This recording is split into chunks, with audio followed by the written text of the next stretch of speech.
भारत के विश्व विरासत स्थल में अगला स्थल है रानी की वाव। वाव, बावली या बावड़ी उन सीढ़ीदार कुओं को, तालाबों या कुंडों को कहते हैं जिनके जल तक सीढ़ियों के सहारे आसानी से पहुंचा जा सके। भारत में बावड़ियों के निर्माण और प्रयोग इनका लंबा इतिहास है।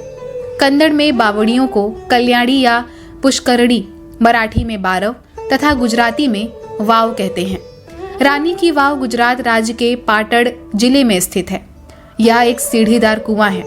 यह वाव 64 मीटर लंबा, 20 मीटर चौड़ा तथा 27 मीटर गहरा है। यह भारत में अपनी तरह का एक अनूठा वाव है। 22 जून 2014 को यूनेस्को ने दोहा, कतर में अपने 38वें सत्र में इसे विश्व विरासत स्थल के रूप में चयनित किया।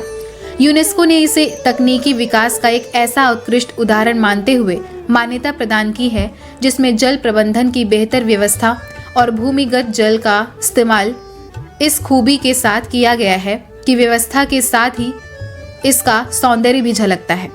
जुलाई 2018 में भारतीय रिजर्व बैंक ने अपने 100 रुपए के नए नोट पर इसका चित्रण किया है। पाटड़ गुजरात राज्य का जिला एवं जिला मुख्यालय है। यह एक प्राचीन नगर है जिसकी स्थापना 745 ईस्वी में वनराज छावड़ा ने की थी। पाटड़ को पहले अनहिलपुर के नाम से जाना जाता था, जो मध्यकाल में गुजरात की राजधानी थी। मुसलमानों के आक्रमणों ने इसे खंडहर बना दिया था। उन्हीं खंडहरों पर पुनः नए पाटड़ ने उन्नति की। नवीन पाटड़ मराठाओं के प्रयासों का फल है। रानी की वाव का निर्माण 1063 ईस्वी में सोलंकी शासक भीमदेव प्रथम की स्मृति में उनकी पत्नी रानी उदयमती ने बनवाया था। रानी उदयमती जूनागढ़ के शासक खेंगार की पुत्री थी। रानी उदयमती की मौत के पश्चात इस बावड़ी को करणदेव प्रथम ने पूरा करवाया। यह सरस्वती नदी मात्र 1-1.5 किलोमीटर की दूरी पर स्थित है। इतिहासकारों के अनुसार इस सीढ़ी युक्त बावड़ी में कभी सरस्वती नदी में बाढ़ आने के कारण यहाँ जो पानी जमा हुआ उसकी वजह से इसमें गाद भर गया था। यह करीब 7 शताब्दी तक सरस्वती नदी के लापता होने के बाद तक गाद में दबी पड़ी थी।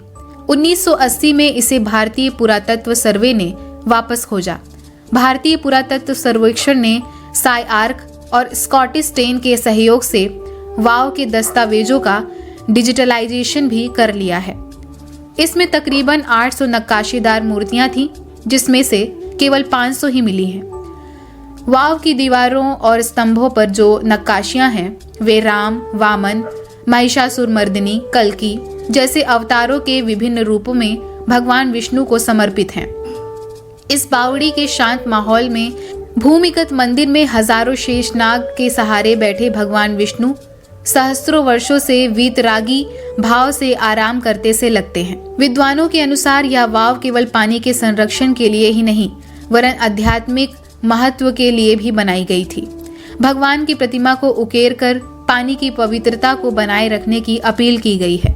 इससे हमारे पूर्वजों की पानी के साथ जुड़ी भावनाओं का स्पष्ट संकेत मिलता है। वाव के खंभे सोलंकी वंश और उनकी वास्तुकला की गौरवशाली गाथा को प्रदर्शित करते हैं। यहाँ बनी हुई 30 किलोमीटर की सुरंग पूरे माहौल में एक तिलस्म सा भाव देता है। यह सुरंग पाटड़ के शहर सिद्धपुर को जाती थी, जिसे कि अब बंद कर दिया गया है।